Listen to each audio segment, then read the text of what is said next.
But there is always this historical link between the formation of DAP and PAP, and the detractors would like to raise this issue, this specter of Singapore supporting DAP, which may not be true at all. But the question is, the perception is always there.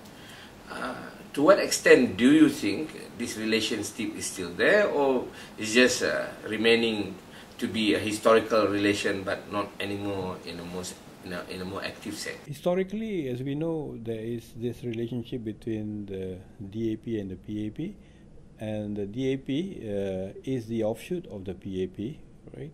And ever since separation, we note, this is all evident in historical documents, there's the link between the PAP and the DAP.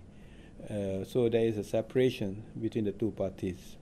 I think over time also it's very clear that the PAP has made it clear that the PAP is not the DAP and DAP is not the PAP. Then this has been seen for at least 40 years, concomitant with the independence of Singapore and Malaysia as a separate country.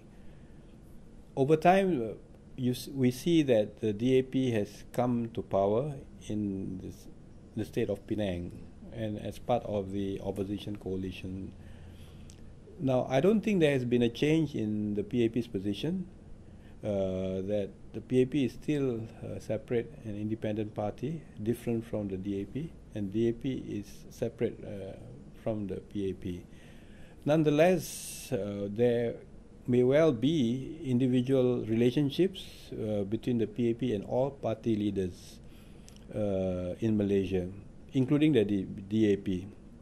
So that we know for a fact, and that is open actually. We know that the DAP leaders come to Singapore on official visits, just like UMNO leaders come to Singapore on official visits. Yeah, and even when Mr. Lee Kuan Yew went to Malaysia in one of his recent visits, he met all leaders, beginning with Barisan and UMNO leaders, as well as opposition leaders.